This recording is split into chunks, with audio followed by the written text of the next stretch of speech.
Hello mga bossing, mga madam, good day sa buong mundo.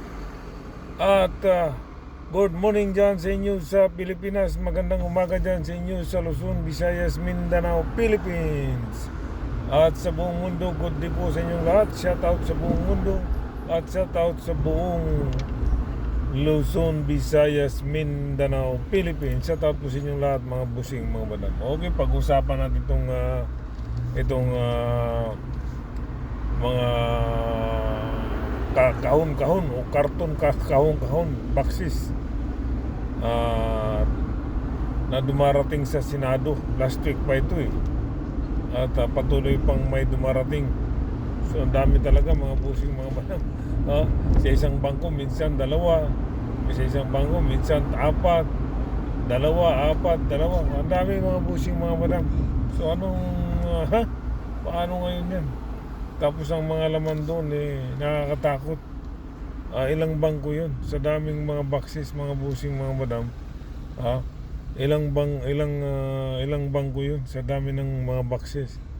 So ito yung pinaka-excited natin na inaabangan, mga busing, mga madam. Di ba? Pinaka-excited natin yan kasi sa hindi natin yan narinig sa kamera di ba? Sa kamera hindi natin narinig sa habang nag-hearing sila doon. Wala yung mga boxes, yung mga ang narinig lang natin yung mga confidential fund, di ba? So ito ngayon, itong pinakamalupit, mga busing, mga madam, itong mga boxes na galing sa mga bangko. O di ba? So, kasi sigurado ako mga laman yan, mga bilyones bilyon. Bilyon ang laman yan. Ang mga nakadeposit dyan sa boxes na yan, mga pera, bilyon, mga busing, mga madam. So ganun karami. Di ba? Saan naman nila kukunin yan?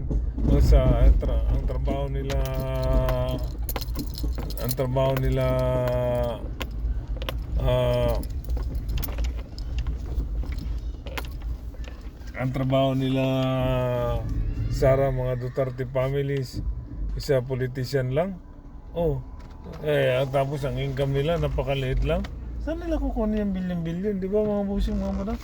Parang wala talaga. Wala. Talagang may kababalagan yung mga sila Duterte, sila Sara Duterte at ang mga pamilyang Duterte. Saan nila nakukuha yung mga bilyon pera na yan? Palagay natin, may trabaho yung mister niya, si Carpio. Di ba? May trabaho, attorney, lawyer.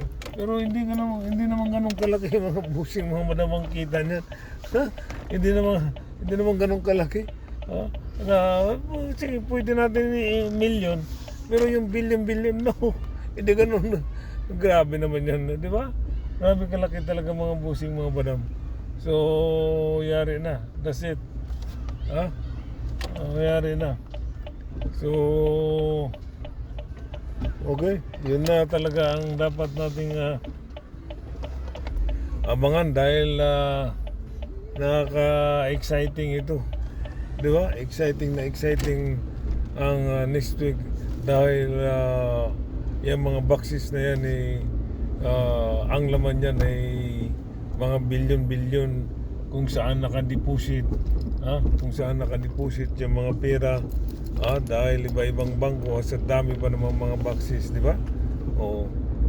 Binuhin mo, politician ka lang, yan lang, kahit na 100 years ka pang nanungkulan sa politician, pero hindi mo makamit yung bilyon na pera mo. Di ba? So maganda. Kasi nga nung sa kamera, ang narinig lang natin sa kamera yung confidential funds. Kaya nga na-impeach si Sara dahil nga sa confidential. Kaya nga may impeachment siya dahil dyan sa confidential funds.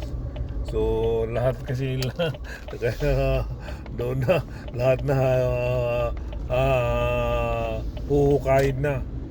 Huhukayin na lahat ang mga nakatagong kung ano mang nakatago kay Sara na yaman. Yung mga sikretong yaman. Di ba? So that's it. Talagang malalaman natin na Inday Sara kung saan galing yung mga pera mo. Sa dami naman pera mong Utang na grabe.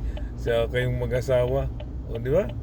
So, napakagandang balita yan. Dahil dito na natin malalaman talaga na malalaman natin na kung saan nanggaling ang pirang bilyon-bilyon. Di ba? So, okay. Di ba mga boss? So, excited na ako sa next week.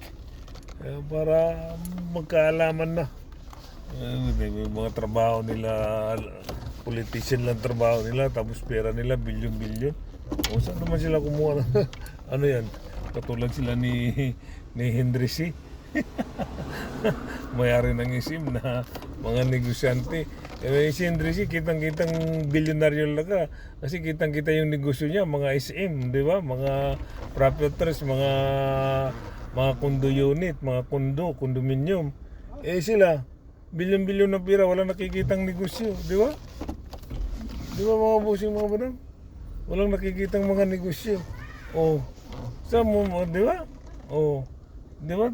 Tama ako? Di ba tama ako? Di katulad si Henry C, nakikita yung negosyo nila. Talagang mga mall, buong Pilipinas may mall. Tapos mga condominium, di ba? Mga pabahay. Di ba? Yan talagang bilyonaryo. Kita talagang negosyo ni Henry C. Talagang hindi mo na makukwestiyon. Pero itong si mga Duterte, bilyon-bilyon ng pera, di ba? Talagang makukwestiyon, di ba? Yari ka ngayon, next week, nabangan natin yung mga bossing, mga madam, okay? Okay, hanggang dito na lang po mga bossing, mga madam. Maraming salamat po sa inyo, okay? Okay, sa mga aking mga pinalanggang mga followers, maraming salamat po sa inyo mga bossing, mga madam. Sa mga hindi pa po nag-follow, please like and share and follow.